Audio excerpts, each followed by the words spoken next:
জ্যোতিষ শেখার জন্য কি নিজের কুণ্ডলিতে যোগ দরকার? অবশ্যই। প্রত্যেক মানুষ বিভিন্ন প্রফেশন বেছে নেয়, এর পিছনেও কি জ্যোতিষ শাস্ত্র কিছু বলতে পারে? কার কি প্রফেশন হবে অবশ্যই জ্যোতিষের মাধ্যমে বলা যায়। কুণ্ডলী বিচার বা এই যে জন্ম ছক, এটা কতটা গুরুত্বপূর্ণ? যখন শিশু ফার্স্ট ক্রন্দন করবে, মানে কাঁদবে, সেটা হচ্ছে সঠিক সময়। প্রবাদ আছে যে জন্ম মৃত্যু বিয়ে, এটা নাকি বলা সম্ভব নয়, আপনি কি মনে করেন? সবই বলা সম্ভব। সাড়ে সাথী ব্যাপারটা কি, এই যে গ্রহগুলো সে তো শিফট করছে সময়ের সাথে সাথে, সেইটাকে বলা হচ্ছে গোচর। একই গ্রহ একজনকে অনেক বড় বানাচ্ছে, একজনকে একদম নিচে বসিয়ে দিচ্ছে। যেমন কি শনি অনেককে অনেক বড় করে দেয়। শনি কিন্তু ভীষণ শুদ্ধ গ্রহ। শনি কখনো কারো ক্ষতি করে না। সাড়ে সাথী কিন্তু মানুষকে তৈরি করে। শনি গ্রহের প্রতিকারের জন্য দক্ষিণা কালীকে পুজো করা উচিত। দক্ষিণা কালীর পুজো দিন। শুক্লা চতুর্থীতে এই পুজোটা করতে হয়। এটি একটি গুপ্ত পদ্ধতি, এক ডাকে আপনারা সাদা সর্ষে দোকান থেকে কিনবেন। কারো ফেস রিড করা সম্ভব? ফেস রিড করা খুব সম্ভব। উপবাস কথার অর্থ কি? এবার একদম কিছু না খাওয়া না। উপ কথার অর্থ সন্নিকটে, কাছে। বাস মানে থাকা, তার মানে সন্নিকটে থাকা। এবারে কার সন্নিকটে থাকা? ভগবানের। তন্ত্র কতটা এফেক্টিভ? ভীষণভাবে এফেক্টিভ। তার আগে আসি তন্ত্র ব্যাপারটা কি। আজ পর্যন্ত আপনার কাছে এরকম কোনো কেস এসেছে যে কেউ তন্ত্রের মাধ্যমে কারোর ক্ষতি করাতে চাইছে? অনেক। এবারে যে ব্যক্তি প্রকৃত সাধক হবেন তিনি কি কখনো কারো ক্ষতি চাইবেন? মা কি তারাপীঠ শ্মশানে আছেন? অবশ্যই। মা কোথায় নেই? এইখানে বসে আছে, এখানেও মা আছে। একটা বাড়িতে রাত্রিবেলা ওরা কেউ থাকতে পারছিল না, ভূত বলছে ওরকম কোনো একটা অসুবিধা আছে। আমরা গিয়ে হোমযজ্ঞ করব। যে এক পণ্ডিতকে বলছে যদি ঈশ্বরে সেই বিশ্বাস থাকে তাহলে জল ভরা নদীও পায়ে হেঁটে পেরোনো যায়। আমাদের যে শ্বাস প্রশ্বাস, তার দ্বারা আমরা অনেক কিছু দুঃসাধ্য সাধন করে ফেলতে পারি। নিজেকে ভালো রাখতে গেলে প্রথম কথা আপনার ঈশ্বর প্রতি একটা ভক্তি থাকতে হবে। তিনিই আপনাকে ভালো রাখবেন, আপনার কিছু করার দরকার নেই। আপনি এই ফিল্ডে এলেন কিভাবে? এই ফিল্ডে অ্যাকচুয়ালি হঠাৎ করে আসা, কোনো প্রি প্ল্যান্ড নয় ব্যাপারটা, যে আমি এইখানেই আসবো এরকম ব্যাপার না।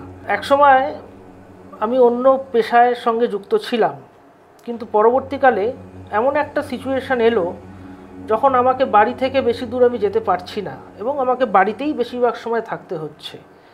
আমার বাবা তখন আমাকে বললেন যে আমি ছোট থেকে যেহেতু জ্যোতিষ প্র্যাকটিস করি, ওটা শখেই করতাম, বললো যে তুই তো এটাও প্র্যাকটিস করতে পারিস, তাহলে লোক বাড়িতে আসবে, তোকে বাড়ির বাইরে যেতে হবে না।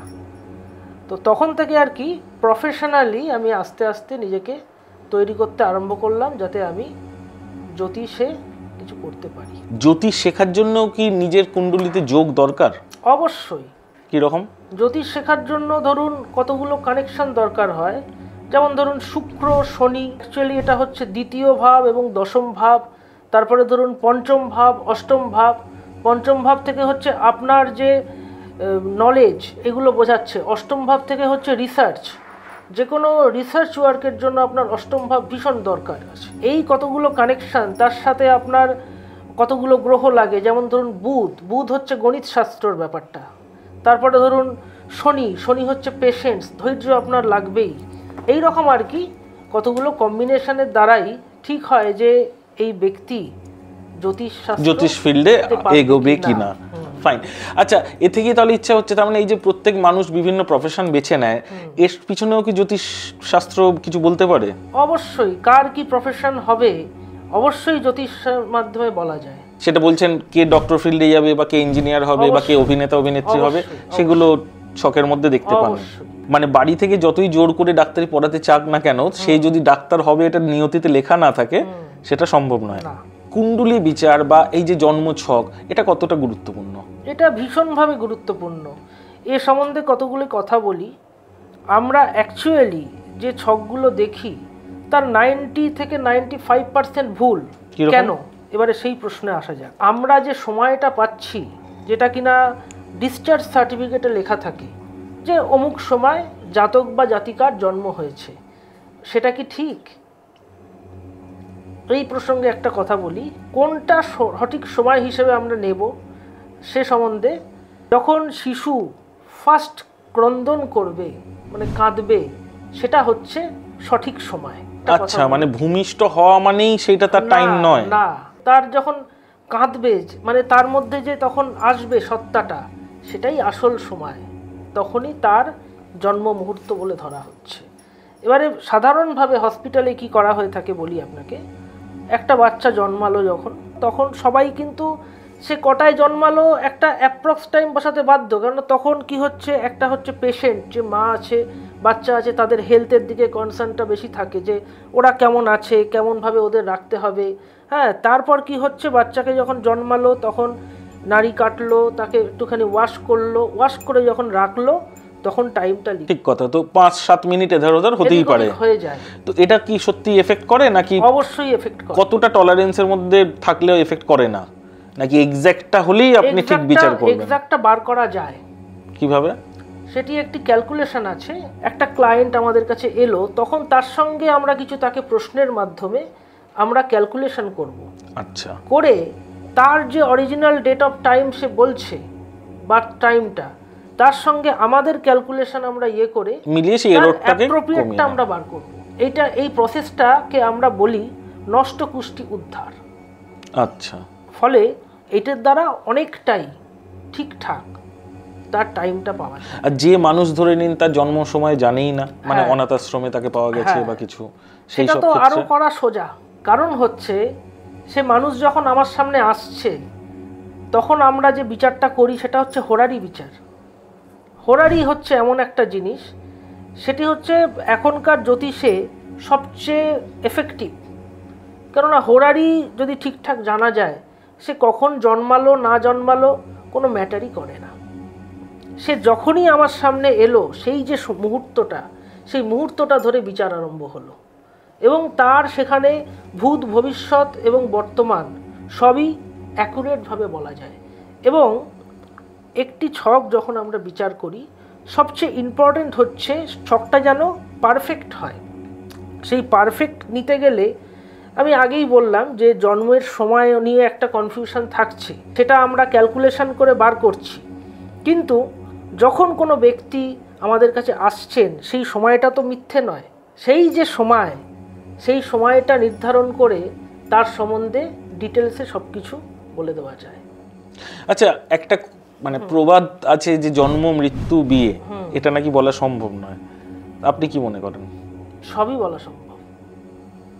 জন্ম বলতে ধরুন, হ্যাঁ, এরকমভাবে বলা যেতে পারে যে ধরুন কোনো মহিলা প্রেগনেন্ট আছেন, তো তখন বলা যেতে পারে ওনার সন্তান অমুক সময় কিংবা অমুক দিনে ভূমিষ্ঠ হওয়ার সম্ভাবনা আছে। আচ্ছা, তা এটা সম্ভাবনা এই কথাটা কি আপনার যে সামনে বসে আছে তাকে বলেন, নাকি আপনারা এটা গণনাতে স্পেসিফিক বুঝতে পারেন যে কবে হবে? আমরা বুঝতে পারি, কিন্তু সব কথা সবসময় বলা যায় না। আচ্ছা, কোন কন্যা হবে না সন্তান হবে, এটাও কি বলা সম্ভব? এটা অবশ্যই বলা সম্ভব, কিন্তু এইটা আমরা কখনোই বলি না। আমাদের কাছে এই প্রশ্ন মানে ভীষণভাবে আসে যে আমার ছেলে হবে না মেয়ে হবে, একটু দেখে দিন তো। হ্যাঁ, তখন এইটা আমরা কখনোই বলি না। হ্যাঁ, তার কারণ হচ্ছে যে এটা তো তখন একটা মানে এমনিতেই আমাদের আইনতভাবে এটা বলাটা তো ঠিক নয়, এবং অনেকেই যেহেতু আমাদের কথা ভীষণভাবে রিলাই করে, তো সেই কারণে আমরা কখনোই বলি না। কোনো সময় কোনো নেতামন্ত্রী আপনার কাছে গাইডেন্স নিতে এসছে যে ইলেকশনে জিততে পারবো কি পারবো না? ইলেকশনের ব্যাপার না, মিনিস্টার না, উনি একটা লোকাল লিডার, তিনি এসেছেন। আচ্ছা, ফল পেয়েছেন? হ্যাঁ, ফল পেয়েছেন। মানে আপনি বলতে চাইছেন যে এটাও বলে দেওয়া সম্ভব যে এইবারে ইলেকশনে কোনো ক্যান্ডিডেট জিতবে কি জিতবে না, সেটা বলা, একটি পরীক্ষার্থী পাস করবে না ফেল করবে, এগুলো বলা সম্ভব? হ্যাঁ, পরীক্ষার্থীদের ক্ষেত্রে তো এটা খুব ইজি ব্যাপার আছে, তার রেজাল্ট কীরকম হবে। ইভেন এমনও বলে দেওয়া যেতে পারে তার মানে র্যাঙ্ক করবে কি না, কত মার্কস পাবে, পারফেক্টলি কাছাকাছি বলে দেওয়া যেতে পারে। বিরাট ব্যাপার, বিরাট ব্যাপার। সত্যি একটা অ্যাস্ট্রোলজি একটা বিরাট ভাস্ট সাবজেক্ট। ভীষণ। অ্যাস্ট্রোলজি এই বলতে বলতেই যেটা মাথায় এলো সেটা হচ্ছে, এমন কোনো সময় কোনো আপনার অভিজ্ঞতা হয়েছে যে কেউ আপনার কাছে এসছে, আপনি দেখতে পাচ্ছেন তার মৃত্যু হয়তো খুব সামনে আছে, অথচ তাকে বলতে পারছেন না, এর জন্য আপনার খারাপ লাগছে? হ্যাঁ, একবার এরকম হয়েছিল। সেটা হচ্ছে এক ভদ্রমহিলাকে আমি দেখতে গেছিলাম বসিরহাটের ওই দিকে। উনি ভদ্রমহিলা এখানকার না, উনি এক রিলেটিভের বাড়িতে এসেছিলেন। ওনার অরিজিনাল বাড়ি হচ্ছে কামাখ্যা। ভদ্রমহিলা লাস্ট স্টেজ অফ লিউকোমিয়া আচ্ছা ছিলেন, তো বেশি বয়সও না। এবং সেই সময় যেটা মানে আমার মনে হয়েছিল যে হবে না, থাকবে না, কিন্তু সেখানে তো বলতে হয়েছে যে ওদেরকে যাতে মনোবল বাড়ানো যায় যে আপনারা ট্রিটমেন্ট করুন, ইনি থেকে যাবেন। আমাদের কতগুলো না রেস্ট্রিকশনস আছে, বলতে পারেন এটা গুরুই বলেছেন যে তোমরা এগুলো করবে না।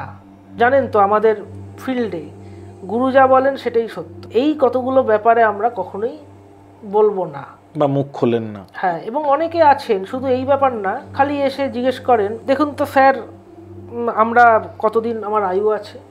তখন মন রাখার জন্য হয়তো বলি কিছু কিছু সময় যে অ্যাভারেজ একটা আয়ু, কেননা আমাদের ধরুন দশা অন্তর্দশা বিচারে 6টা দশা নিয়ে আমাদের অ্যাভারেজ একটা আয়ু বলা হয়। তখন বলে দিই যে আপনার অ্যাভারেজ ওইটা রয়েছে। একটু যদি এটা একটু ডিটেলে বলেন, মানে কোন দশা বা কোন মহাদশাটা আমাদের জন্য মৃত্যুর ওই কাল ধরা হতে পারে। কথা একটি আছে যে কারো পৌষ মাস তো কারো সর্বনাশ। একই গ্রহ একজনকে অনেক বড় বানাচ্ছে, একজনকে একদম নিচে বসিয়ে দিচ্ছে। যেমন কি শনি অনেককে অনেক বড় করে দেয়। শনি কিন্তু ভীষণ মানে শুদ্ধ গ্রহ, কিন্তু সবাই একটা ভয়ের চোখে দেখে। ভয়েতে দেখে। শনি কখনো কারো ক্ষতি করে না। তাহলে এই যে বলে শনির 7.5 চলছে, একটা খুব খারাপ ফেজ। হ্যাঁ হ্যাঁ, 7.5 ব্যাপারটা কি, আপনি যখন জন্মগ্রহণ করেছিলেন তখনও বিভিন্ন গ্রহ বিভিন্ন স্থানে ছিল, এবং সেই সময় যে ছকটা আমরা বানালাম সেখানে সেই অনুযায়ী গ্রহগুলোকে দেখানো হলো। তারপরে কি হলো, সময় তো প্রবাহমান।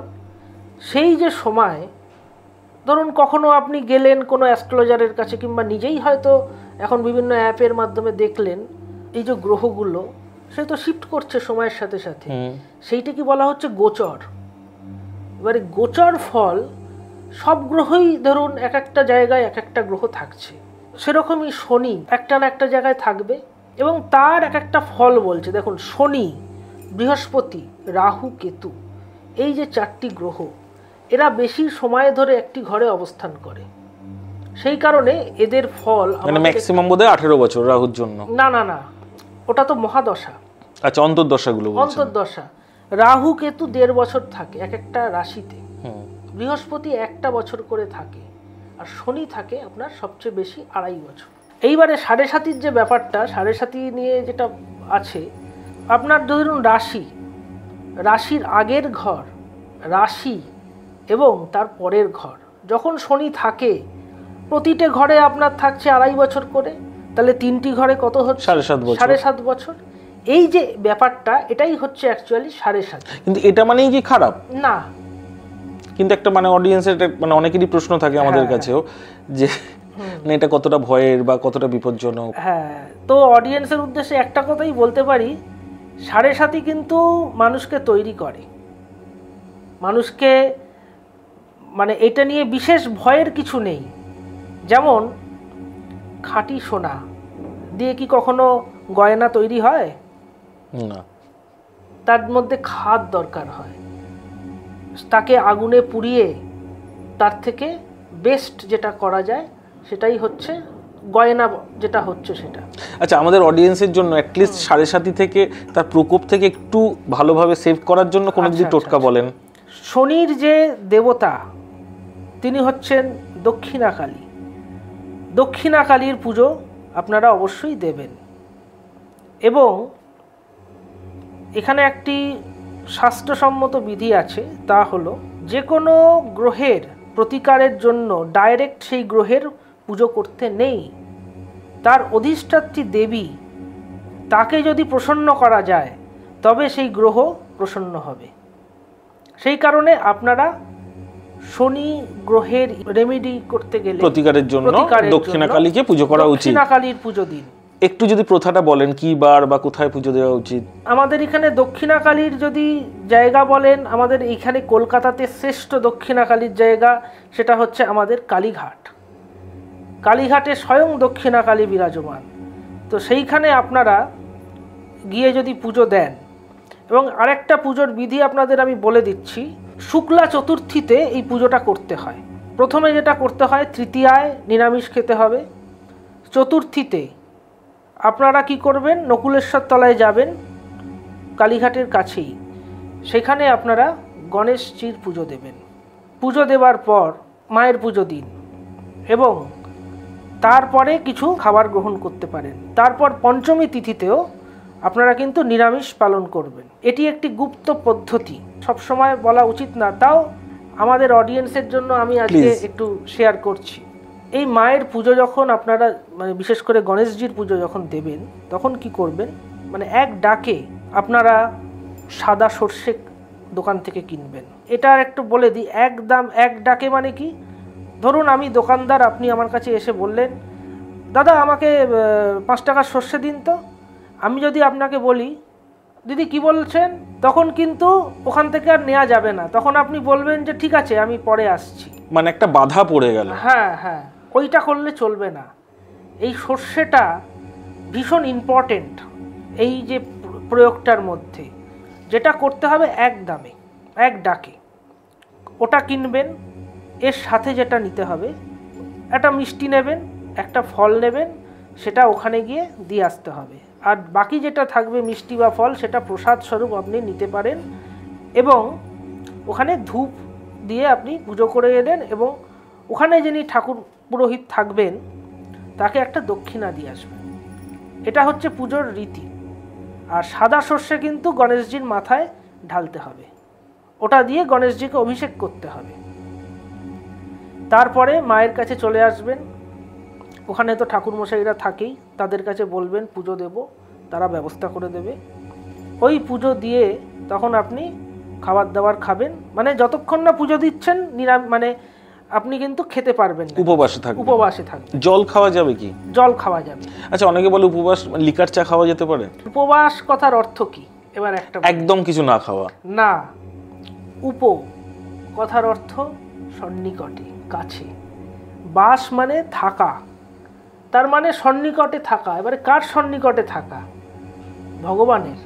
তার সন্নিকটে তো আমরা থাকতে পারবো না, কিন্তু কিভাবে এটা পালন করব? তার জপ করলাম, তার যে পুজোর কাজকর্ম আছে সেগুলো করলাম, এটা হচ্ছে উপবাস। এর সঙ্গে বলছেন খাওয়া বা না খেয়ে থাকার কোনো সম্পর্ক নেই। আমরা যেটা বলি নিরামিষ খেতে হয়।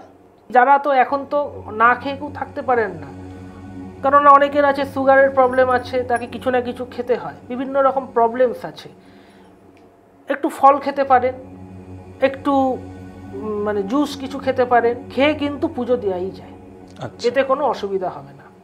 এটা তো গেল কলকাতা অডিয়েন্সের জন্য, বাট যারা গ্রামে থাকে তারা কি যে কোনো কালী মন্দিরে এটা করতে পারে? যেখানে দক্ষিণা কালী বিরাজমান সেইখানেই কিন্তু এটা হবে। আর এবং কাছাকাছি গণেশ মন্দিরও থাকতে হবে। হ্যাঁ, গণেশের কাছে আগে যেতে হবে, কারণ গণেশের কাছে না পুজো দিলে মায়ের কাছে পুজোর অধিকার হয় না।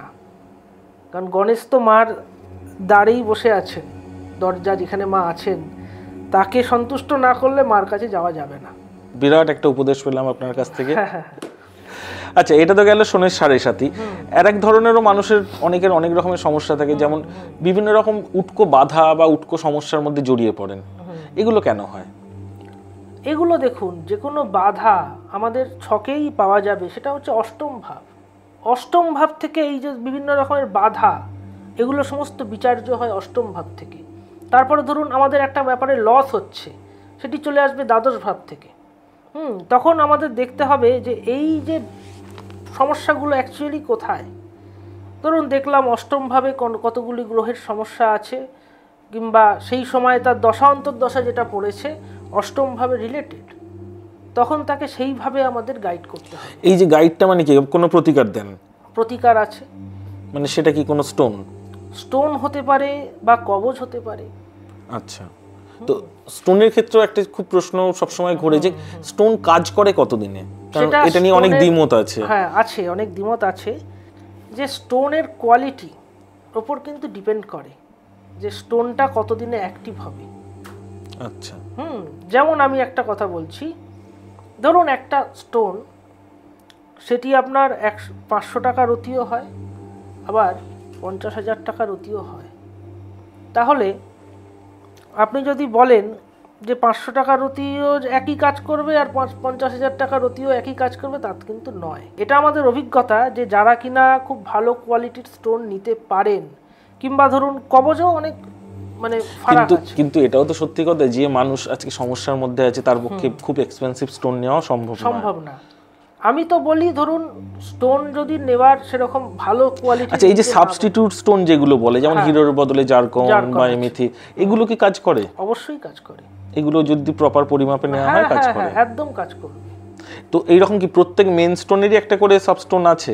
মোটামুটি সবার যে হবেই তা না। যেমন পলা, মঙ্গলের জন্য পলা পরা হয়, এবারে পলার কিন্তু সেরকম সাবস্টোন হয় না। এবার পলা বিভিন্ন কোয়ালিটির হয়, এবার সেই রকম কোয়ালিটির পলা যেমন একটু কমের মধ্যেও পাওয়া যায় ওরকম ভাবে তখন লোক পড়ে থাকে। শিকড়ে কি কাজ হয়? শিকড়ে তো মানে আমি বলবো ভীষণ কাজ হয়। লোকে ভাবেন যে খালি স্টোন পড়লেই বোধহয় কাজ হবে, তা না। শিকড় যদি ঠিকঠাক মতন পরা যায় এবং তাহলে কিন্তু কাজ হবে। কিন্তু শিকড়ের ক্ষেত্রে একটা অসুবিধা, আমি প্র্যাকটিক্যাল জায়গায় থেকে বলছি। ধরুন আজকে সবাই ভীষণ ব্যস্ত, সবসময় শিকড় পরার কথা মনে থাকছে না। আমি হয়তো বললাম 7 দিন অন্তর অন্তর আপনারা চেঞ্জ করবেন, এবং সেটাও তো বোধহয় কোনো পার্টিকুলার দিনেই করতে হয়, দিনেই আছে। এবার দেখা গেল 2 সপ্তাহ তিনি চেঞ্জ করতেই পারেননি। হঠাৎ করে মনে হলো কি একটা সমস্যা হচ্ছে বেশি, তখন তার মনে পড়লো যে এ বাবা আমার তো শিকড়টা চেঞ্জ হয়নি, তখন তিনি হঠাৎ চেঞ্জ করে নিলেন। কিন্তু এরকমভাবে কাজ হয় না। সেখানেও টাইমটা মনে রাখতে হবে যে অমুক দিনে ধারণ করার রয়েছে, এবং যেদিন যে শিকড় ধারণ করার সেদিন যদি কেউ নিরামিষ আহার গ্রহণ করে তাহলে কাজটা আরও ভালো হবে। আচ্ছা, সেটা যে কোনো গ্রহের জন্যই হোক? একদম। আচ্ছা, এটা একটা খুব গুরুত্বপূর্ণ তথ্য। আচ্ছা, আরেকটা জিনিস বলুন, যে শেকড়ের অ্যাকচুয়ালি শুকিয়ে গেলে ওটা আর কাজ করে না? না।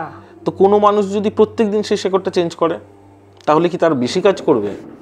প্রত্যেক দিন শিকড় চেঞ্জ করলে বেশি কাজ করবে কিনা, যদি পুরোটা শুকিয়ে যায়, হ্যাঁ না মানে তখন তো ভালো হবে। মানে প্রত্যেক দিন আমি একটা কথা বলছি, এখন ধরুন মিনিমাম একটা শিকড়ের দাম 10 থেকে 15 টাকা। প্রত্যেক দিন যদি সে শিকড়, অবশ্যই তার বেশি ভালো হবে, কিন্তু তার তো খরচা অনেক পড়ে যাবে।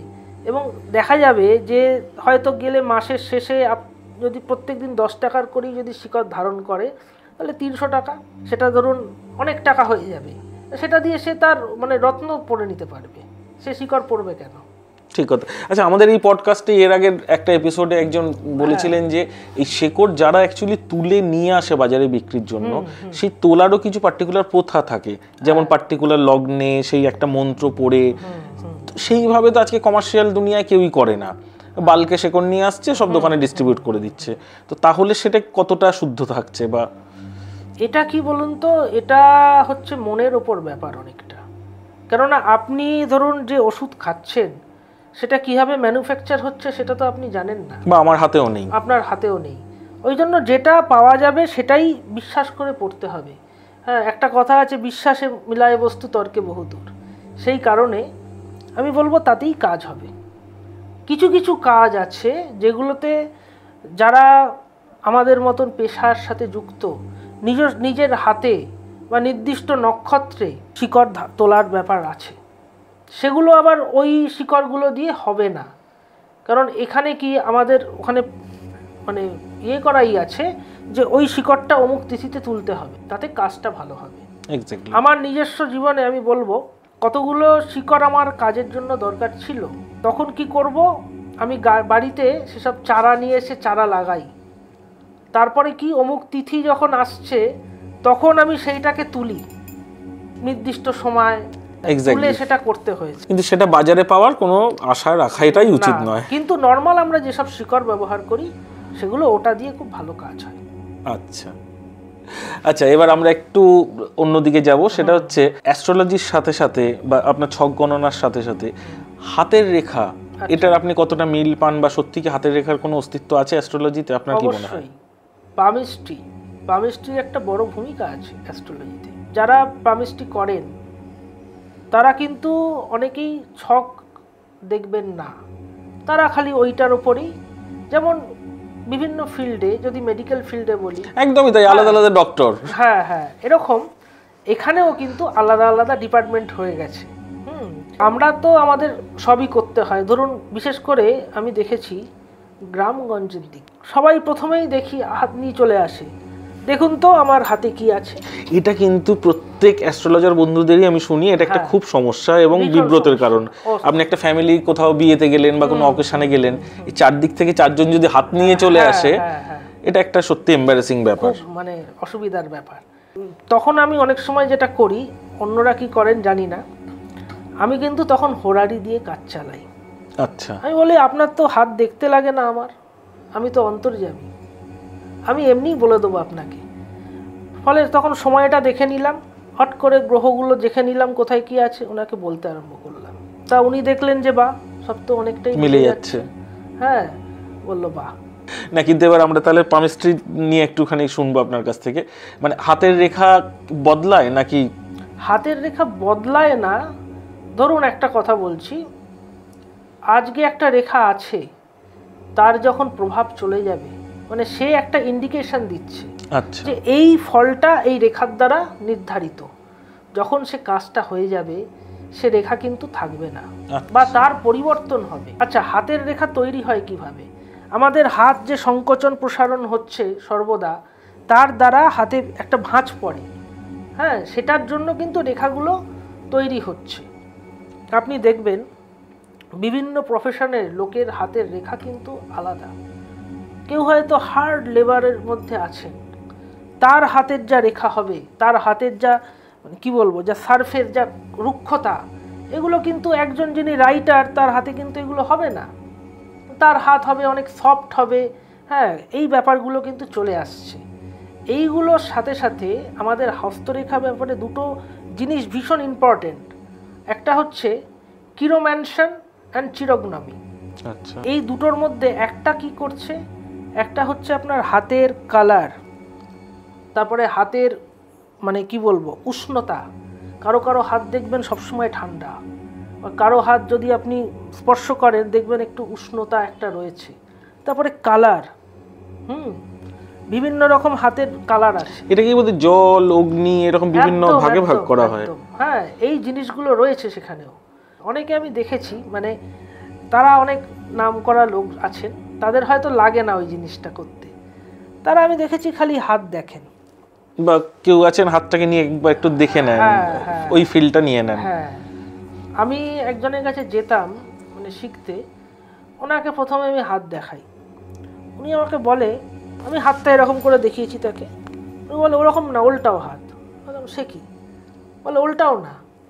তারপর আমি উল্টো দিকে দেখালাম, উনি তখন বললেন যে তোমার অমুক অমুক গ্রহ। এবং ঠিক বললেন, এটা কি করে সম্ভব? হাতের গ্রহগুলোর পজিশন এটা বোঝা যাচ্ছে চোখের ওপর, মানে উনি ওটাই বেশি করেন আর কি। মানে হাতের শুধু এইখানে নয়, এখানেও তার হাতের উপর দিক দেখতে হবে, তার নেচার সম্বন্ধে অনেক কিছু জানা যায়। তারপরে ধরুন অনেকে এখন দেখি অনেকে ছবি পাঠায়, দেখুন তো আমার হাতের ছবিটা পাঠিয়ে দিলাম, কোনো প্রেডিকশন মিলবে না, আদৌ বোঝাই যায় না। না, বোঝা যায় কিন্তু তার হাত আমি টাচ করতে পারছি না, কতটা উষ্ণ, এটা এভারেজ প্রেডিকশন করে তখন বলতে হয়, এভারেজ বলতে হয়। ফলে আমি ওটা করি না। কারণ ফেস রিড করা সম্ভব, ফেস রিড করা খুব সম্ভব, এবং সেটা মিলেও যায়, মিলবে। একটু যদি আমাদের অডিয়েন্সদের একটু হিংস দেন, কোন ধরনের মানুষ খারাপ, কোন ধরনের মানুষ ভালো, কি সিমটম দেখে আপনারা বুঝতে পারেন? আমাদের যে ফেস আছে, আমরা যদি ওপর থেকে মাথা থেকে এই থুতনি অবধি দেখি, এতে তিনটে পোর্শন আছে। একটা হচ্ছে ধরুন আমাদের এখান থেকে কপালের যে পোর্শনটা, এটা হচ্ছে তারপরের যে পোর্শন এই অবধি, আবার লাস্ট পোর্শন এই অবধি। এই তিনটে পোর্শনের মধ্যে আমাদের যে ত্রিগুণ, সত্য, রজতম, এই তিনটে গুণ কিন্তু থাকছে। কারো কারো দেখবেন অনেক বিদ্বান ব্যক্তির দেখা যাচ্ছে যে কপালের পোর্শনটা খুব বড়, চওড়া কপাল, চওড়া কপাল। তার হয়তো দেখা গেল যে মিডল পোর্শনটা খুব একটা মোটামুটি, আর লোয়ার পার্টটা কিন্তু দেখা গেল যে খুব একটা স্ট্রং না। তখন বুঝতে হবে লোয়ার পার্ট কিন্তু নির্দেশ করছে তমগুণ। কারো কারো আবার দেখবেন এই জায়গাটা ছোট, মুখের এই পোর্শনটা খুব বড়, তার মধ্যে তমগুণ।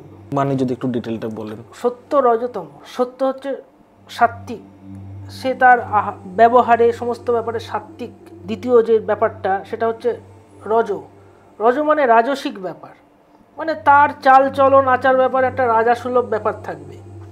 আর তলার পোর্শনটা থাকলে তার মধ্যে অন্যান্য ব্যাপারগুলো, যেমন তমগুণ কি আছে, তমগুণের মধ্যে থাকবে, তার মধ্যে তামসিক ব্যাপার থাকবে, মানে বিশৃঙ্খল ব্যাপার, বিশৃঙ্খল কিছু কিছু থাকবে, এবং তার মধ্যে ভোগ বিলাসের প্রাচুর্যটা বেশি থাকবে। এইভাবে কিন্তু আমরা দেখলেই বুঝতে পারবো। তারপরে আবার মুখের এই দুদিক দিয়ে দুটো ভাগ করা যায়, একটা দিকে শিব থাকেন, একটা দিকে মা দুর্গা থাকেন। যদি দেখা যায় কোনো একটা পোর্শন অনেকের বড় হয়, মানে ধরুন হয়তো রাইট সাইড একটু বেশি হলো, লেফট সাইড ছোট হলো, যেটা কিন্তু বহু অভিনেতাদের আমরা ফেস করি, বলে আমার এই সাইডটা ফটোজেনিক, এই যে এই দিকটা নাও। তো তার মানে অবশ্যই দুটো দিক কিন্তু সমান নয়, যার ফলে কারোরই কিন্তু ক্যামেরায় দুদিকটা সেম আসবে না। একটা দিকে থাকবে যেমন শিব থাকবে, একটা দিকে পার্বতী থাকবে। এবং মেয়েদের ক্ষেত্রে যেটা মানে, আচ্ছা আমি বলছি, শিব তো মানে পুরুষ, হ্যাঁ, পার্বতী হচ্ছে নারী। এবার অনেকের আছে যাদের লেফট সাইড একটু বেশি আছে, সেখানে মা থাকেন। যদি তার প্রভাব বেশি হয়, সে যদি ছেলে হয়, তার মধ্যে কিন্তু মেয়েলি ভাব চলে আসবে। মেয়েলি ভাব মানে যে সে খুব মানে একটু অন্যরকম কথাবার্তা বলবে, যেটা আমরা অনেকেই দেখি, ওরকম না। তার মধ্যে লালিত্যবোধ, কোমলতা, এগুলো খুব বেশি পরিমাণে থাকবে। এবং কি কাজের ক্ষেত্রে শৈল্পিক কাজের দিকে তার ন্যাক বেশি থাকবে, তার থাকবে শৈল্পিক কাজের দিকে ন্যাক থাকবে। এবং অনেক মেয়ে আছে যাদের কিনা যদি রাইট সাইডের পোর্শনটা যদি বেড়ে যায়, তখন তাদের মধ্যে কিন্তু কিছুটা পুরুষশালী ব্যাপার চলে আসে। তখন তারা, এখন আমরা দেখতে পাচ্ছি যে মেয়েরা রয়্যাল এনফিল্ড চালাচ্ছে, হ্যাঁ, আমি অবজার্ভ করে দেখেছি তাদের অনেকেরই কিন্তু রাইট সাইড একটু বেশি আছে। মানে সেই ব্যক্তির নিজের রাইট সাইড না, আমরা যেদিক থেকে দেখছি আমাদের রাইট সাইড, সেই ব্যক্তির নিজের রাইট সাইডে শিব থাকে, লেফট সাইডে পার্বতী। যার যেদিকটা চওড়া হবে তার উপরও এটা বলা সম্ভব। ভীষণ মানে ফেস রিডিং একটা খুব ভীষণ আর্টের ব্যাপার। কিছু কিছু ঘটনা শোনা যায়, এটা কতটা সত্যি বা কতটা মিথ্যা আপনি বলবেন, যে অমুককে বিয়ে করার পর থেকে এর তো লাইফ পুরো খারাপ হয়ে গেল। আচ্ছা। বা খুব বড় ব্যবসা ছিল, বিয়ে করলো, বিয়ের পর থেকে ব্যবসা সব চপাট হয়ে গেল। এগুলো সত্যি? শুনুন, এগুলো যেমন মিথ্যেও নয়, আবার বলবো যে পুরোপুরি সত্যিও নয়। তার ছকে এটা হবার ছিল, হয়েছে, কাউকে ওই জন্য ব্লেম দিয়ে লাভ নেই। এবারে একটা জিনিস বলি, দেখা যায় যদি যায়, ধরুন সপ্তম ভাবের সাথে কোনোভাবে নবম ভাবের যোগ আছে, কিংবা সপ্তম ভাবের সাথে দশম ভাবের, একাদশ ভাবের, ষষ্ঠ ভাবের যোগ থাকলেও হয়, তখন দেখা যাচ্ছে বিবাহের পর উন্নতি হয়ে যাচ্ছে তার। আচ্ছা। অনেকে আছে না, যার কিছুই হচ্ছে না, হট করে একটা বিয়ে করলো, তারপর দেখা যাচ্ছে যে সে খুব কাজে ব্যস্ত হয়ে গেল, তার পয়সা করেও আসতে আরম্ভ করলো। এগুলো কিন্তু আমরা হামেশাই দেখতে পাই। আর যেটা আপনি প্রশ্ন করলেন, তো যদি এরকম বিয়ের পর খারাপ, তাহলে অবশ্যই দেখতে হবে তার হয়তো সপ্তম ভাবের সঙ্গে অষ্টম ভাব, দ্বাদশ ভাব এসব কানেকশন হয়ে গেছে, তার জন্য এগুলো হচ্ছে। ওই জন্য সেক্ষেত্রে মানে তার যে মানে স্পাউস, তাকে দোষ না দেওয়াই উচিত। তার ছকে আছে, তার ভাগ্যে আছে। বুঝতে পেরেছি, আপনি খুব সেফ খেললেন। আচ্ছা, অনেকের ক্ষেত্রেই দেখা যায় যে বলে সন্তান ভাগ্যে তার এটা ভালো হচ্ছে, বা এগুলো কি হয়? একদম ঠিক একই ফর্মুলা। পঞ্চম ভাবের সঙ্গে ধরুন নবম ভাব, নবম থেকে ভাগ্য, দশম থেকে কর্ম, একাদশ থেকে আমাদের যে কোনো প্রাপ্তি, আয়, ষষ্ঠ থেকে আমাদের ইমপ্রুভমেন্ট, আমাদের স্ট্যাটাস, আপলিফটমেন্ট, এগুলো ওই ভাবগুলো থেকে বোঝায়। যদি এই যোগগুলো থেকে যায় তাহলে অবশ্যই হবে। আমি দুদিন আগে এক ভদ্রলোকের সঙ্গে কথা বললাম, ওনার ব্যাপারে আমি ছোট থেকে জানি। ওনার যখন ছেলে জন্মগ্রহণ করলো, তখন উনি বিদেশে ট্যুর করতে গেলেন বাই প্রফেশন, হ্যাঁ, ফলে তখন ওনার খুব আস্তে আস্তে জায়গাটা তৈরি হতে আরম্ভ করলো। সবই তার ছকে আছে। আমাদের কাছে অনেকে আসেন খুব ইমপেশেন্ট হয়ে, আমার অমুকটা হচ্ছে না কেন, তমুকটা কেন হচ্ছে না, কবে আমার ওটা হবে? তার একটাই উত্তর, সময়ের জন্য অপেক্ষা করুন, ধৈর্য ধরে থাকুন। একদম সময় এলে আপনার যা যা আছে প্রারব্ধ, আমরা এটাকে প্রারব্ধ বলি, সেই প্রারব্ধর আপনি সবকিছু পাবেন। তা সবকিছুই যদি তার পাওয়া লেখা থাকে, তাহলে কর্মফলের বলছেন কোনো এফেক্ট নেই? কর্মফল তো অবশ্যই। আমরা যে এই যে জন্মেছি, আমি কেন অমুক সময় না জন্মে অমুক সময় জন্মালে তো ভালো হতো, কেন অমুক সময় জন্মালাম? তাহলে সেই কর্মফলটা কি পাচ্ছেন আগের জন্ম? আগের জন্মের কর্মফল মানে আপনি আগের জন্ম বিশ্বাস করছেন? অবশ্যই, আমাদের শাস্ত্রে রয়েছে। কেরলে এক রকমের জ্যোতিষশাস্ত্র, নারী অ্যাস্ট্রোলজি, ওইখানে কিন্তু আপনার আগের জন্মে কে কি ছিল ডিটেলসে বলে দিচ্ছে। আমি যদি ভুল না করি বশিষ্ঠ মুনি লিখে গিয়েছিলেন প্রত্যেক মানুষের একদম পুরোপুরি পুঁথির মধ্যে, তালপাতার মধ্যে। একদম আমাদের যেটা সনাতন অ্যাস্ট্রোলজি সেটা থেকেও বলা যায় দ্বাদশ ভাব কিন্তু আগের জন্ম নির্দেশ করছে। তার আগের জন্ম তার দ্বাদশ ভাব, মানে একাদশ ভাব। এই ভাবে যদি যেতে যাই তো কত জন্ম যে চলে যাবে, ফলে সবই বলা যায়। পিতৃদোষ কি? এটা অনেকে অনেক রকম ভাবে ডিফাইন করে। অনেক সময় দেখুন কেউ যদি মারা যায় সে একটা দোষ পায়। কে দোষ পায়? যে মারা যাচ্ছে সে নাকি? না, সে দোষ পায়, সেটিকে অনেকে পিতৃদোষ বলে। সেটি ধরুন যে কোনো, দেখুন চতুষ্পাদ দোষ বলে, কেউ একপাদ দ্বিপাদ এরকম দোষ পায়। এগুলো নক্ষত্র অনুযায়ী যে সময় মারা যাচ্ছে তখন তো একটা নক্ষত্র অবস্থান করছে, তার 4টে পাদ হয়, মানে পা হয়। সেই 4টে পায়ের মধ্যে যে পায়ে অবস্থান করবে সেই অনুযায়ী দোষ। কেউ দোষ পায় না। আচ্ছা, আমাকে যদি একটু বলেন সেটা তন্ত্র কতটা এফেক্টিভ? তন্ত্র ভীষণভাবে এফেক্টিভ। তার আগে আসি তন্ত্র ব্যাপারটা কি। তন্ত্র শব্দের অর্থ হচ্ছে তনুকে যে ত্রাণ করে, সেটাই হচ্ছে তন্ত্র। মন্ত্র হচ্ছে মনকে যে ত্রাণ করে মন্ত্র। কেননা আমরা যখন মন্ত্র পাঠ করি তখন মনের মধ্যে একটা প্রশান্তির সৃষ্টি হয়। ওই জন্য মন্ত্র মনকে ত্রাণ করছে, মানে মনকে রক্ষা করছে।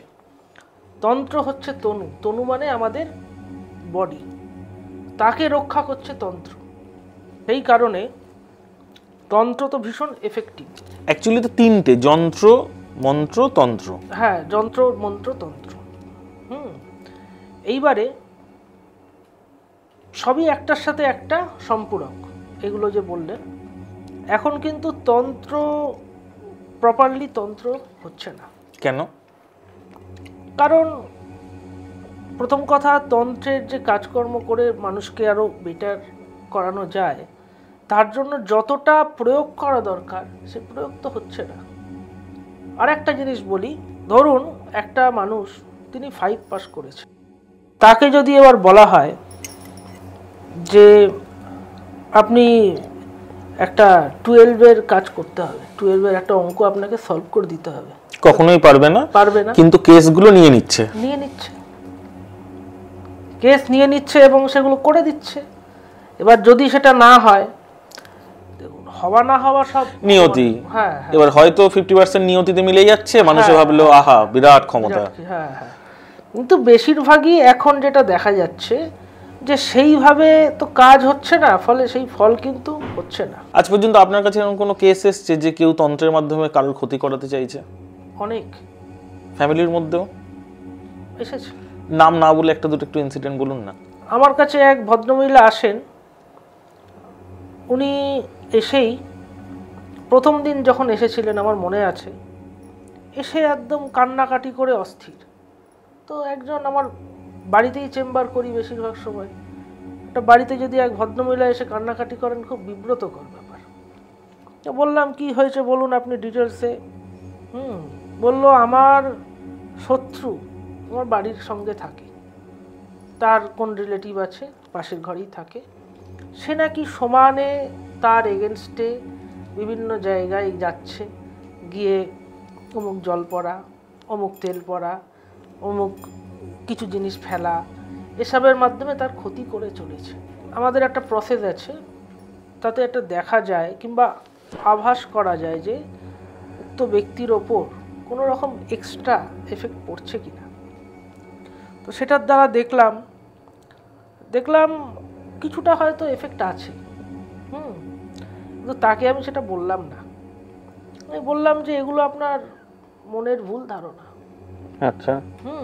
এবং আমি সবসময় লোককে বলে থাকি এই কথাটা, যে ধরুন কেউ আছে এমন যে আপনার ক্ষতি করছে, তার মানে তার তো অনেক ক্ষমতা, সে তাহলে নিজের উন্নতি করছে না কেন? আপনার যদি পাওয়ার হয়, আপনি তাহলে কি করবেন? ফার্স্টে আপনি আগে নিজের কি করে আমার উন্নতি হয়, আমার এখন উন্নতি বলতে ধরুন 2 পয়সা কি করে বেশি আসে, হ্যাঁ, কিংবা অন্য কিছু হয়তো প্রাপ্তি হলো সেটা দেখে। তাহলে কার অত সময় আছে বাবা যে তাও হয়তো 100-500 টাকা ফিজ নিয়ে হ্যাঁ হ্যাঁ লোকের ভালো করে যাচ্ছে, নিজেরটা করছে না। তো সেই কারণে আমি তাদেরকে বলি এই কথাটাই যে কেন আপনার ক্ষতি করতে যাবে। অ্যাকচুয়ালি ক্ষতি যেটা হয় না, আমাদের নিজেদের দোষেই ক্ষতি হয়। আচ্ছা, তাহলে আপনি বলছেন যে এই যে নজর লাগা আমরা শুনে থাকি, বা এই যে একে বান মেরে দিয়েছে, এগুলো কি পুরোটা মিথ্যে? এগুলো হচ্ছে 90% মানে একটা কুসংস্কার। আচ্ছা। কিছু কিছু যে হয় না সেটা না, কিছু কিছু ক্ষেত্রে কাজ হয়। এবারে আমি বলছি, ধরুন একজনকে বান মারবে, তাহলে সেই ব্যক্তির কতটা ক্ষমতা, সেই রকম ক্ষমতা হতে হবে। ক্ষমতাটা কোথা থেকে আসে? ক্ষমতাটা আসে হচ্ছে সাধনার মাধ্যমে। এবারে যে ব্যক্তি প্রকৃত সাধক হবেন, তিনি কি কখনো কারো ক্ষতি চাইবেন? কেউ চাইবেন না। হ্যাঁ, কেননা সে যে মার্গেই সাধক হোক না কেন, সে কিন্তু একদিকে কি বলুন তো, যে কোনো সাধনাই একদিকে গিয়ে মিলে যাচ্ছে। তো সেই যে সাধনা করার পর কেউ কারো ক্ষতি করতে পারবে না।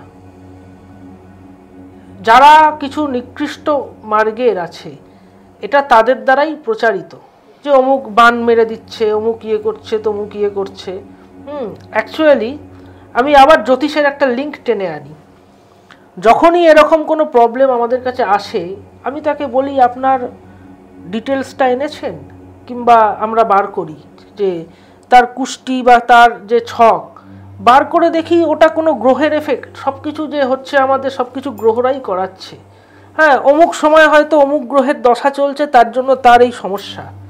হ্যাঁ, সেটার জন্য আমি অন্য লোককে কেন ব্লেম করব যে অমুক আমাকে বান মেরে দিয়েছে। হ্যাঁ, আর একটু অন্য প্রসঙ্গে আসি। এখন একটা ভীষণভাবে ট্রেন্ড চলছে যে সবাই এখন বশীকরণ করছে। এটা কিন্তু আপনি ভীষণ ভালো কথা বলেছেন, কারণ খবরের কাগজ খুললেই আমরা দেখতে পাই 1 মিনিটে বশীকরণ, 2 মিনিটে বশীকরণ। এবারে বশীকরণের ব্যাপার, আমার রিসেন্ট কিছু অভিজ্ঞতা হয়েছিল। আমি কিছু সোশ্যাল মাধ্যমে মিডিয়ায় আমার অ্যাড দিয়েছিলাম। তো এইবারে অনেকে আমাকে ফোন করছেন, তাদের একটাই কথা।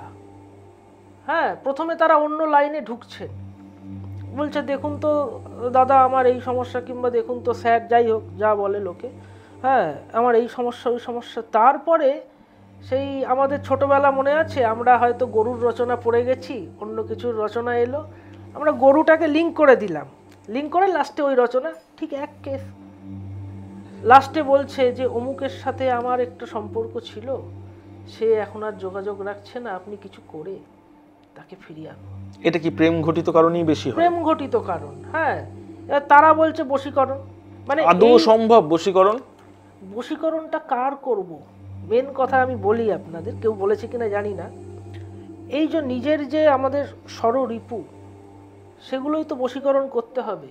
সেটা যদি আমি নিজেকে যদি লালসা এগুলোকেও নিজেকে কন্ট্রোল করতে হবে, এটাই তো বশীকরণ।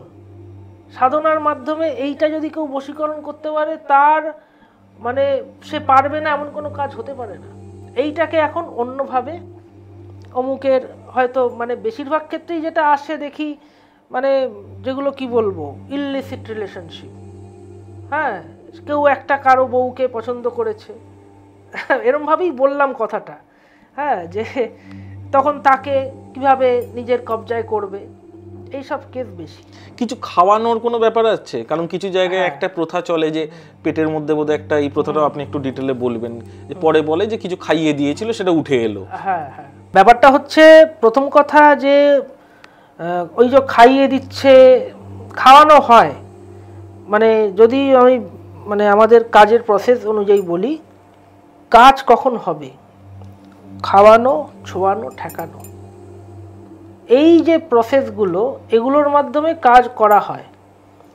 এইবারে এই যে বলে না যে বিভিন্ন জায়গায় আছে, তারা খালি ওই কাজটাই করেন যে পেটের ওপর একটা কিছু বসিয়ে দিল, তার জল এমনি, তার মধ্যে একটা ইয়ে উঠে গেল। এটা কি সত্যি? আমার তো বিশ্বাস হয় না। এক্স্যাক্টলি। হ্যাঁ, এবং আমি একটা কথা বলি, এটা টোটালটাই হচ্ছে একটা হিউম্যান সাইকোলজি নিয়ে কাজ। আপনি একটা মনের মধ্যে করে গেছেন যে আপনার নিশ্চয়ই কিছু আছে, হ্যাঁ, সেইখানে কিছু এমন জিনিস জলে দিয়ে দেওয়া হলো যেটা কিছুক্ষণ জলে থাকার পর সেটা একটু একটু বড় হয় বা একটু ফুলে গেল বা কিছু, এবং তখন সেটা তো লোককে দেখানোই যায়, দেখেছো এটা তোমার পেটে ছিল। যখনই কেউ বলে দিল যে পেট থেকে ওটা বেরিয়ে গেছে, তখন সে জানে যে তার কিন্তু কিছু নেই। আমি দর্শকদের উদ্দেশ্যে এটাও বলতে চাই যে আপনারাও একবারও ভাবেন না যে আপনাদের পেট থেকে একটা পার্টিকেল কি করে ফুটো হয়ে একটা বাটি, সেটা ফুটো হয়ে সে বাটির ভিতরে চলে আসতে পারে। হ্যাঁ, মানে অনেকটাই কুসংস্কারে মানুষের হয়তো একদম একদম এই কাজগুলো করে যাচ্ছে এবং একটা সম্প্রদায় কিন্তু এটাকে বিজনেস বানিয়ে ফেলছে। আচ্ছা, এই যে এত হাজার হাজার টাকার যজ্ঞ হয় তারাপীঠ মহাশ্মশানে, আচ্ছা, হ্যাঁ, এটা নিয়ে আপনি কি বলবেন? দেখুন, যদি সেটা প্রপার ওয়েতে হয়, যদি কেউ মানে মাকে ডাকে, তাহলে কোনো অবজেকশন নেই, কোনো ইয়ে নেই। কিন্তু মা কি তারাপীঠ শ্মশানে আছেন? অবশ্যই। মা কোথায় নেই? এইখানে বসে আছি, এখানেও মা আছে। তাহলে তারাপীঠ শ্মশানে গিয়েই যজ্ঞটা করতে হবে কেন? যেহেতু ওটা সাধন পীঠ, লোকের একটা বিশ্বাস। হ্যাঁ, আমাদের দেখুন কাজটাই হচ্ছে মানুষের বিশ্বাস। মানে ধরুন জ্যোতিষ এবং তন্ত্র অ্যাকচুয়ালি যেটা করে, একটা মানুষের মধ্যে কনফিডেন্স বৃদ্ধি করে প্রথমত, তারপরে আরও কাজ আছে। সেটা কিন্তু ফার্স্ট যেটা করে, একটা মানুষ যখন আমাদের কাছে আসছেন, তিনি কোনোভাবে না কোনোভাবে পীড়িত কোনো একটা বিষয় নিয়ে, সেই বিষয়ের সলিউশনের জন্য আসছেন। সেখানে কোনোভাবে যদি তার মধ্যে কনফিডেন্স লেভেল বৃদ্ধি করে দেওয়া যায়, তখন কিন্তু সে পারবে না এমন কোনো কাজ নেই। যেটা তার অসাধ্য মনে হচ্ছিল সেটাই সে করে ফেলবে। এবং তার জন্য যদি তার নামে কোনো একটা বিশেষ দেবদেবীর উদ্দেশ্যে হোম করা হয়, তবে একটা ব্যাপার আমার এটা নিজস্ব অভিজ্ঞতা, যে এই যে হোম যজ্ঞ করা হয়, সে এক একজন এক একটা মার্গের যেভাবেই করুক না কেন, এতে কিন্তু প্রচুর পরিমাণ পজিটিভ এনার্জি আসে। আমার অভিজ্ঞতা আছে, একটা বাড়িতে আপনার রাত্রিবেলা ওরা কেউ থাকতে পারছিল না, মানে ভূত বলছে ওরকম কোনো একটা মানে অসুবিধা আছে। তো আমি তখন বললাম যে ঠিক আছে, আমরা গিয়ে হোমযজ্ঞ করব এবং কিছু জিনিসপত্র ডিসপ্লেস করব। ধরুন খাটটা অমুক জায়গায় আছে, অমুক জায়গা থেকে তমুক জায়গায় সরালাম, ঠাকুর ঘরটা হয়তো ওখানে রয়েছে, একটু পাশে করে দিলাম। এইভাবে করার পর আমরা কিন্তু ভীষণভাবে হোমযজ্ঞ করলাম। মানে ধরুন প্রায় আমাদের 10 থেকে 12 কিলো বেলকাঠ পুল করার পর তো তারা তো দিব্যি আছে, তারা কিন্তু ওই সমস্যাটা আর ভোগ করছে না। ব্যাপারটা কি হয়, নেগেটিভ এনার্জি এবং পজিটিভ এনার্জি দুটোই আছে। এবং এই যে বলে ভূত প্রেত, হ্যাঁ, এগুলো অ্যাকচুয়ালি নেগেটিভ এনার্জি।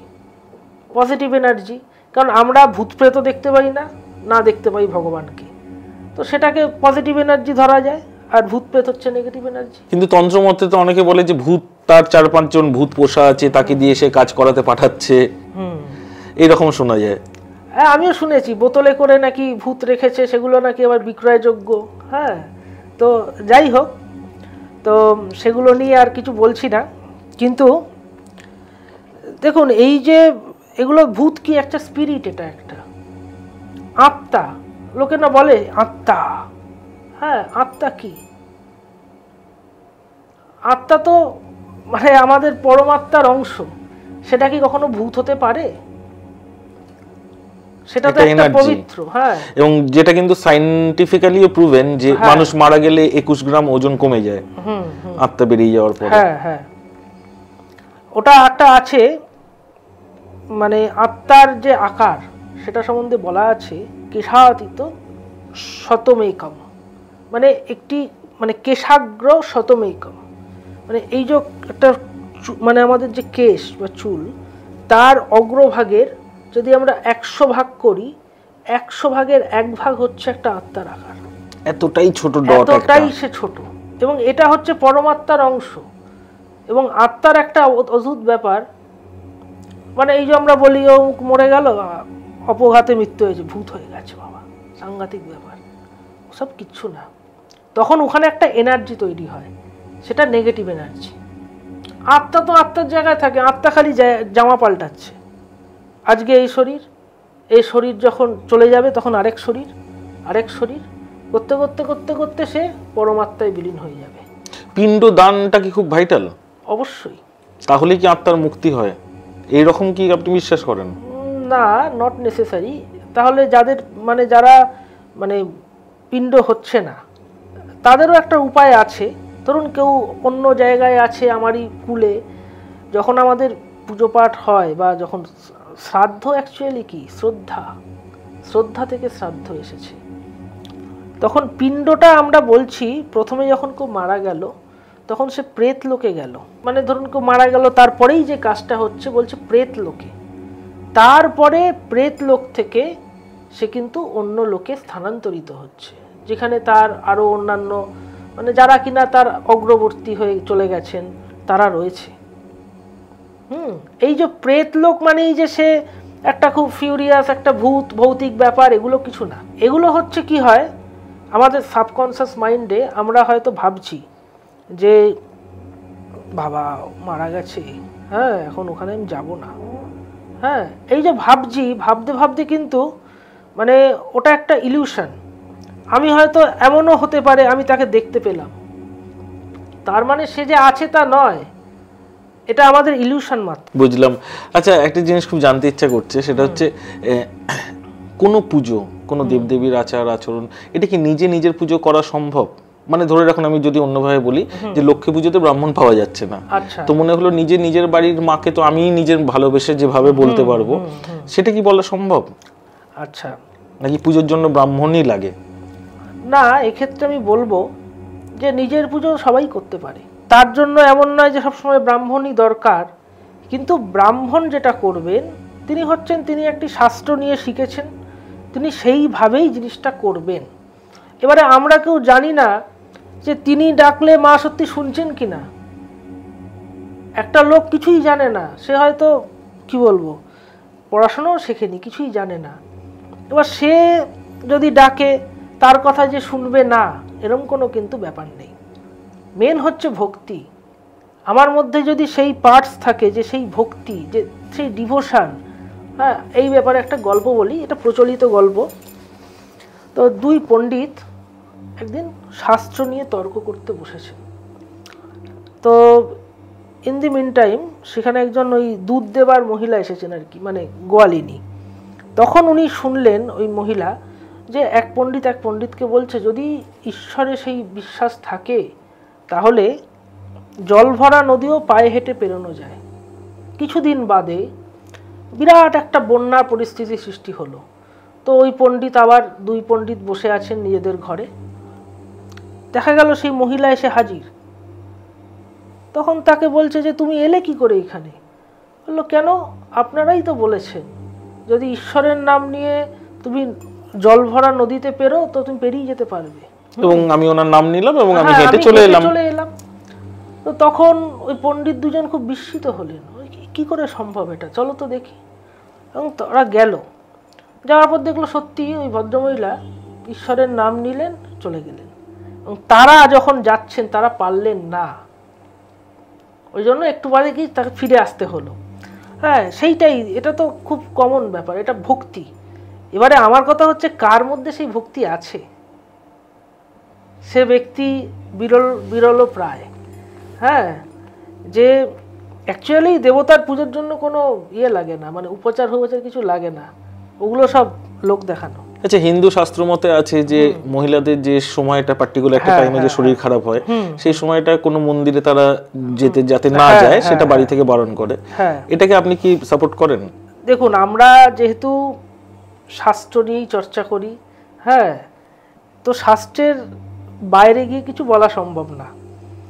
শাস্ত্রে যারা এটা করে গেছেন তারা নিশ্চয়ই কোনো কারণবশত করেছেন, কেননা যেগুলো ধরুন আগেকার দিনে হয়ে এসেছে, যেগুলো আমাদের শাস্ত্রে বলে গেছে, পরবর্তীকালে সায়েন্স কিন্তু মডার্ন সায়েন্স অনেক কিছু সেগুলোকে মানে বলছে এগুলো ঠিক। ফলে যেহেতু আমাদের এটাই পরম্পরা চলে আসছে, তো বেশি দিনের তো ব্যাপার না, 4-5 দিন যদি কেউ না করে, যেমন আমি বলছি ধরুন কারো মহাগুরু নিপাত হয়েছে, মানে ধরুন পিতৃবিয়োগ হয়েছে, তখনও তো সে মন্দিরে যেতে পারবে না, কারণটা কি, তখন শাস্ত্রে বলে গেছে যে সে মন্দিরে যেতে পারবে না। সেরকমই এইটাকে এখন মানে দেখুন, এখন অনেকে অনেক কথা বলে, ব্যাপারটা আগেকার দিনে যেটা ছিল মেয়েদের পরিধি খালি তাদের ইয়েতে ছিল সংসার, এখন তারা অনেক ক্ষেত্রে ছেলেদের থেকে অনেক ভালো করছে এবং আরও ভালো করবে। হ্যাঁ, ফলে তখন আগে তো সেই সব প্রশ্ন ওঠেনি, এখনই নতুনভাবে এই প্রশ্নগুলো উঠছে। কিন্তু আমি বলবো যে মানে কোনো বিতর্কিতভাবে না, মানে এইটা চলে আসছে, খারাপ কি, 4-5 দিনের তো ব্যাপার। ফাইন, আমাদের সময় হাতে একদমই শেষ হয়ে এসছে প্রায়। তো আমি মানে যাওয়ার আগে, আমাদের এই এপিসোড থেকে আজকে বিদায় নেওয়ার আগে ওনার কাছ থেকে 2-3টে টোটকা জানতে চাইবো। অনেকেরই হয় এমার্জেন্সি ফান্ড ক্রাইসিস, তো সেই রকম কোনো সমস্যা থেকে কেউ যদি মুক্তি পেতে চায় তো কি টোটকা সে অবলম্বন করবে? ফান্ডের যে ব্যাপারটা বললেন, হয়তো এমার্জেন্সি অতটা করা যাবে না, তাহলে তার ছকটা দেখা প্রয়োজন যে সেই যোগটা আছে কি না। আমি অনেকের ছকে দেখেছি যে তার হয়তো পয়সা নেই, কিন্তু কোনো একটা প্রয়োজন এলো, এমার্জেন্সি এলো, টাকা ঠিক জোগাড় হয়ে গেল। এটা যদি ছকে থাকে তবেই হবে। কিন্তু এমনিতে ধনসম্পদ যদি একটা লেভেলে আনতে চায়, বৃদ্ধি করতে চায়, তাহলে তার উপচার আমি একটা বলে দিচ্ছি। প্রথম কথা যেটা করতে হবে আপনাদেরকে, কোনোভাবে যেন কোনো অপচয় না হয়। কীরকম? ধরুন আপনার 2টো ঘর আছে, আপনি একটা ঘরে পাখা আলো জ্বালিয়ে বসে আছেন, পাশের ঘরেও আলো পাখা জ্বলছে কিন্তু কেউ নেই সেখানে, তো এটা একটা অপচয়। ধরুন আপনার বাথরুমের কিংবা রান্নাঘরের কলে ফোঁটা ফোঁটা জল পড়ে চলেছে, কিন্তু সেটা অপচয় হচ্ছে, সেগুলো করা যাবে না। এগুলো বলছেন মানে লাইফস্টাইলের সঙ্গে? একদম একদম। যদি এগুলো কন্ট্রোল করা যায় একদম ভীষণভাবে, এটা একটা মহাপুরুষ, এটা আমাদের কথা না, কোনো বিশেষ মহাপুরুষ বলে গেছেন এটা, যদি এগুলো কন্ট্রোল করে চলা যায় তবে অবশ্যই তার শ্রীবৃদ্ধি হবে। মানে দেখতে হবে কোনোভাবে কোনো অপচয় যেন আমাদের হাতে না হয়। হয়তো দেখা গেল আমরা দিব্যি মানে খাবার খাচ্ছি, হঠাৎ একদিন খুব আহামরি খাবার ইচ্ছে হলো, সেটা না হলেও চলতো, সেটাও অপচয়। যদি কেউ মেনটেন করে চলতে পারে তখন কিন্তু তার অবশ্যই শ্রীবৃদ্ধি হবে এবং লক্ষ্মী লাভ। কেউ কোনো কাজে বেরোচ্ছে, কেউ কোনো ভাইটাল মিটিংয়ে বেরোচ্ছে, তার কি কোনো টোটকা আছে? অবশ্যই আছে। একটু এটি টোটালটাই ডিপেন্ড করছে আপনার উপর। এবার এক্ষেত্রে একটা কথা বলি, আমাদের যে শ্বাস প্রশ্বাস, তার দ্বারা আমরা অনেক কিছু দুঃসাধ্য সাধন করে ফেলতে পারি। যেমন আপনি যদি দেখেন, আপনারা যদি দেখেন, আমরা কিন্তু একটি নাসিকার দ্বারা কখনো শ্বাস প্রশ্বাস, 2টি দ্বারা হচ্ছে না, একটির দ্বারা সম্পন্ন হয়। কখনো ডান নাক দিয়ে শ্বাস প্রশ্বাস হচ্ছে, তারপরে কখনো বাম নাসিকা দিয়ে শ্বাস প্রশ্বাস হচ্ছে। যাত্রা করার সময় দেখতে হবে কোন নাসিকা দিয়ে শ্বাস প্রশ্বাস চলছে, তার জন্য একটু কনসেন্ট্রেশন দরকার, একটু বুঝে দেখতে হবে হাত দিয়ে কোন নাক দিয়ে শ্বাস প্রশ্বাস হচ্ছে। আমি যখন দরজা দিয়ে ফার্স্ট স্টেপ নেব, মানে বাড়ি থেকে বেরোচ্ছি, যদি আমার ডান দিক দিয়ে শ্বাস প্রশ্বাস চলে তাহলে আমাকে ফার্স্টে ডান পা ফেলে বেরোতে হবে, অবশ্যই সাকসেস হবে। এর জন্য আলাদা করে কিছু নেবার বা ইয়ের দরকার নেই, যা আছে সব আমাদের মধ্যেই আছে। বাহ, ভীষণ ভালো জিনিস জানলাম আপনার কাছ থেকে। লাস্ট একটা টোটকা বলুন, সেটা হচ্ছে নিজেকে ভালো রাখার উপায়। নিজেকে ভালো রাখতে গেলে প্রথম কথা আপনার ইষ্টর প্রতি একটা ভক্তি থাকতে হবে, তিনিই আপনাকে ভালো রাখবেন, আপনার কিছু করার দরকার নেই। মানে পূজা আর্চা, এগুলো পুজো আর্চা তো সবসময় হয় না। আপনি ধরুন যাকে আইডল মনে করেন জীবনে, তার প্রতি ইয়ে করুন। সে গুরু হতে পারে কোনো, আপনার ধরুন কোনো প্রফেশনাল ফিল্ডে কোনো একজন বিশেষ ব্যক্তি, তাকে আপনি রোল মডেল হিসেবে ভাবছেন, তাহলে দেখুন সেই ব্যক্তির জীবনে কি স্ট্রাগল করেছেন তিনি, সে তবে ওই জায়গায় পৌঁছেছেন। আপনাকে ভাবতে হবে আপনার তো সেই স্ট্রাগল এখনো বাকি আছে, করতে হবে, তবে আপনি সেই জায়গায় পৌঁছাবেন। হ্যাঁ, এইভাবে গেলে কিন্তু আপনার মনে হয় না যে কষ্ট তো আসবেই, জীবন মানেই কষ্ট। প্রথমে যখন একটা শিশু জন্মগ্রহণ করছে সে কিন্তু কাঁদছে ফার্স্টে, মানে তাকে পৃথিবীতে আসা মানেই কাঁদতে হচ্ছে। ফলে স্ট্রাগলটা আমাদের পার্ট অফ লাইফ। আচ্ছা, লাস্ট প্রশ্ন পণ্ডিতজি, সেটা হচ্ছে 2025 কোন কোন রাশির মানুষদের জন্য ভালো হবে? অনুযায়ী সেরকম বলাটা অ্যাকচুয়ালি উচিত নয়, কারণটা আমি বলে দিই। কেননা রাশি হচ্ছে এমন একটা জিনিস, যেমন অন্যান্য গ্রহ, রবি হয়তো কোনো একটা ঘরে আছে, চন্দ্র যে ঘরে বসে থাকবে সেটাই হচ্ছে রাশি। সেই হিসাবে আমরা যদি একটা ওভারঅল বলি, সেটা ম্যাক্সিমামই মিলবে না। ওই জন্য প্রপারলি ছক না করে এটা বলা উচিত নয়। তাও বলছি 2025 সে আপনার ধরুন মেষ, তাদের ক্ষেত্রে একটা ভালো আসবে, একটা পজিটিভ ভাগ্যের একটা সাপোর্ট কর্মক্ষেত্রে। তারপরে ধরুন বৃষ, তাদের ক্ষেত্রে আসবে। তারপরে ধরুন আবার আসবে হচ্ছে তারপরে মিথুনের কিছু আসবে। তারপরে হচ্ছে কুম্ভ, মকর, মীন, এদেরও আসবে। আচ্ছা, এটা আমি দেখেছি সানসাইন এন্ড মুনসাইন তো বদলে যায়, তো ইংরেজি মতে অ্যারিস টরাস এগুলো ধরবে নাকি বাংলা মতে মেষ বৃষ যেটা বললেন সেটাই ধরবে? বাংলা মতেই ধরতে হবে। আচ্ছা, কেননা ওটা তো আমাদের পাশ্চাত্য মতে বিচার হয়। হ্যাঁ, এবারে আমরা যেহেতু মানে এখানকার মতে বিচার করি, আমাদের সেটাই দেখা উচিত। অসংখ্য ধন্যবাদ আপনাকে এতক্ষণ সময় দেওয়ার জন্য, আর অবশ্যই আপনাদেরও ধন্যবাদ, আপনারাও এতক্ষণ আমাদের সঙ্গে ছিলেন। আপনাদের কারোর মনের মধ্যে যদি কোনো রকমের কোনো প্রশ্ন থাকে, আমাদের অবশ্যই কমেন্টে লিখে পাঠান। আমরা পরবর্তী এপিসোডে সেগুলো নিয়েও আলোচনা করব, এবং আপনারা আমাদের সঙ্গে থাকুন। Thank you. নমস্কার।